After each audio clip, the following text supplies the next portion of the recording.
Hello students, a very warm good morning to all of you. It's Amita ma'am here with today's lecture. So students, जैसा कि हमने last lecture में बेटा importance of sports psychology को discuss किया था, उससे जो प्रीवियस लेक्चर था वो हमारा अचीवमेंट टॉपिक पे था। बेटा जो आज का लेक्चर है वो हम मोटिवेशन टॉपिक पे डिस्कस करेंगे। बेसिकली इस लेक्चर में आपका अचीवमेंट वर्ड का यूज़ हुआ है, या फिर हम ये बोल सकते हैं बेसिकली जो मोटिवेशन और अचीवमेंट है वो दोनों क्या है, इंटरलिंक्ड है, या फिर आप ये बोल सकते हो इंटरडिपेंडेंट है। अगर हम फर्स्ट मोटिवेशन वर्ड को डिफ़ाइन करें तो अगर हम सिंपल वर्डिंग में मोटिवेशन वर्ड को डिफ़ाइन कर रहे हैं तो हम मोटिवेशन को ऐसे डिफ़ाइन करेंगे बेटा कि अगर हम कोई भी वर्क परफॉर्म कर रहे हैं या कोई भी एक्शन परफॉर्म कर रहे हैं, उसमें जब हम क्या करते हैं, किसी हार्ड वर्क को यूटिलाइज़ करते हैं with motivating power, that is known as your motivation. उसको हम क्या डिफ़ाइन करते हैं, मोटिवेशन। और achievement and motivation are interlinked. इन्होंने बोला है अचीवमेंट और मोटिवेशन दोनों क्या है, इंटरलिंक्ड है। अब दोनों इंटरलिंक्ड क्यों हैं? क्योंकि मैंने आपको पहले ही बताया है कि दोनों एक दूसरे पे क्या है, डिपेंडेंट है।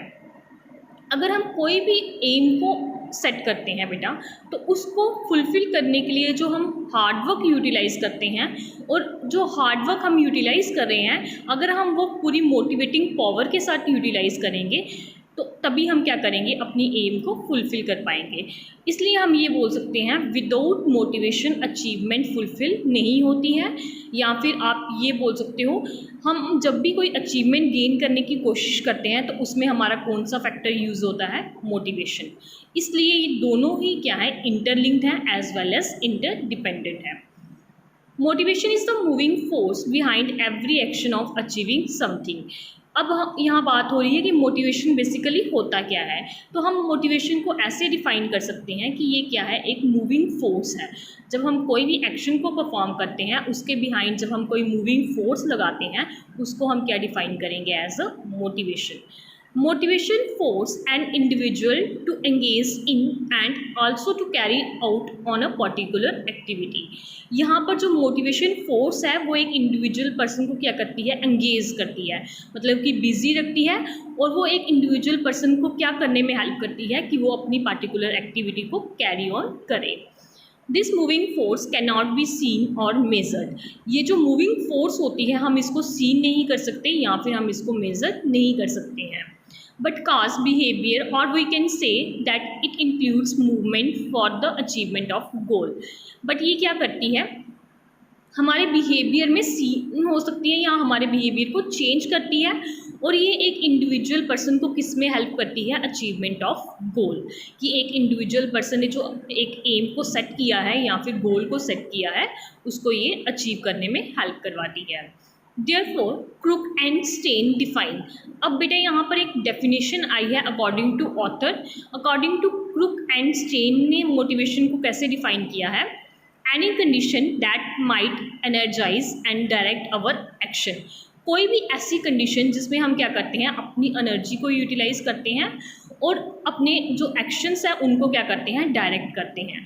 मतलब कि आप अपनी एक्टिविटी को कंटिन्यू कर रहे हो, आप अपने एक्शन को परफॉर्म कर रहे हो, उसमें आपकी एनर्जी यूटिलाइज हो रही है, that is known as your motivation. अब एनर्जी इन्होंने किस में चेंज, आप ये बोल सकते हो किसके साथ रेफर किया है, मोटिवेटिंग पावर के साथ। जो हम मोटिवेटिंग पावर लगाते हैं किसी भी वर्क के behind, that is known as your energise. Now the desire to attain high standard in studies, profession, sports or any walk of life such as art, craft, music or religion etc is universal in man। इन्होंने बोला है कि एक individual में या एक human being में ये क्या होती है, डिज़ायर होती है, इच्छा होती है कि वो क्या करे, अपनी लाइफ में हाई स्टैंडर्ड को अचीव करे। चाहे वो किसी भी प्रोफेशन में होगा, चाहे स्पोर्ट्स एक्टिविटीज़ में है, चाहे लाइफ की किसी भी एक्टिविटी में है, या लाइफ की किसी भी स्फीयर में है। अब एक इंडिविजुअल पर्सन किस में अपनी हाई स्टैंडर्ड को अचीव करना चाहता है, आर्ट हो गया, क्राफ्ट हो गया, म्यूजिक एंड रिलीजियस एक्स्ट्रा में। This desire is however dependent upon the nature and need of man, both biological and sociological. अब इन्होंने बोला है कि जो डिज़ायर होती है किसी भी चीज़ को हाई स्टैंडर्ड तक अचीव करने की, बेसिकली वो किस पे डिपेंड करती है, नीड ऑफ द मैन। एक इंडिविजुअल पर्सन की ज़रूरत पे, क्योंकि एक इंडिविजुअल पर्सन की नीड्स ही क्या होती हैं, हाई होती हैं कि वो क्या करे, हाई स्टैंडर्ड ऑफ लिविंग को अचीव करे। और ये दोनों ही फैक्टर्स में क्या होती हैं, ज़रूरी होती हैं, बायोलॉजिकल भी एंड सोशोलॉजिकल भी। बायोलॉजिकल इंडिविजुअल पर्सन खुद को फिट करना चाहता है, और सोशोलॉजिकल वो सोसाइटी में ईजिली क्या होना चाहता है, एडजस्ट होना चाहता है और अपनी सोसाइटी में नाम को रेज करना चाहता है। Therefore, to understand motivation, one has to understand several other social and psychological factors influencing human behavior. इन्होंने बोला है कि अगर एक इंडिविजुअल पर्सन को मोटिवेशन को अंडरस्टैंड करना है तो उसके लिए उसे क्या, किस चीज़ की नीड पड़ेगी, सेवरल अदर फैक्टर्स को अंडरस्टैंड करने की, जो एक इंडिविजुअल पर्सन के या ह्यूमन के बिहेवियर को क्या करते हैं, बढ़ावा देते हैं। और वो कौन कौन से फैक्टर्स हैं, आपका सोशल फैक्टर हो गया और आपका साइकोलॉजिकल फैक्टर हो गया। Social is related to your society and psychological is related to your study of some psychologist और ब्रेन। नौ, ये थी बेटा मोटिवेशन क्या होता है और मोटिवेशन को ऑथर ने कैसे डिफाइन किया है। अब हम पढ़ेंगे इस टॉपिक में बेसिकली थ्योरीज ऑफ मोटिवेशन। अगर हम थ्योरीज ऑफ मोटिवेशन की बात करें तो हम ये बोल सकते हैं कि बेसिकली जो थ्योरीज है मोटिवेशन की, वो हमें कहाँ पर हेल्प करती है, सक्सेस को अचीव करने में।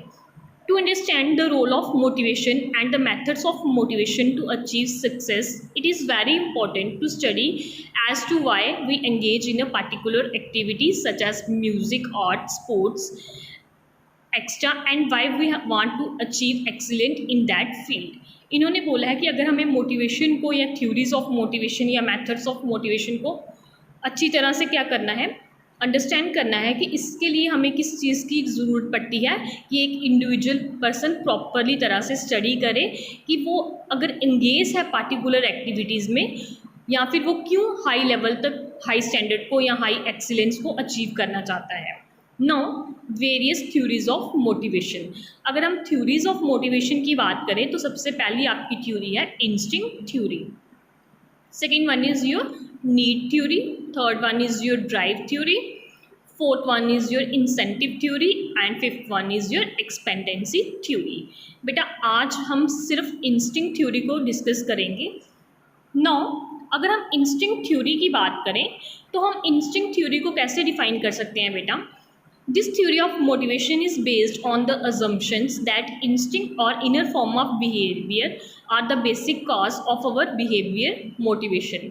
इन्होंने बोला है इंस्टिंक्ट थ्योरी बेसिकली किस पे बेस्ड होती है, हमारी अंदर की अजम्पशंस पे, जो हम अज्यूम करते हैं कि हम ऐसा करेंगे या हम हाई स्टैंडर्ड ऑफ अचीविंग को ऐसे अचीव करेंगे। बेसिकली ये थ्योरी हमारी इनर बिहेवियर पे बोल सकते हो, इनर फॉर्म्स ऑफ बिहेवियर या इनर पैटर्न्स पे बेस्ड होती है, जो चीज़ हम क्या करते हैं खुद से अज्यूम करते हैं, और ये हमारे बिहेवियर मोटिवेशन को क्या करती है, उसका एक रीज़न है, बेसिक काज है किसका, बिहेवियर मोटिवेशन का। A psychologist James let more emphasise on this theory. इन्होंने बोला है कि एक साइकोलॉजिस्ट है जिसका नाम क्या है, जेम्स, उसने इस थ्योरी पे सबसे ज़्यादा क्या किया, एम्फसाइज किया है। Because human beings are not only influenced by the biological instinct as in case of animals.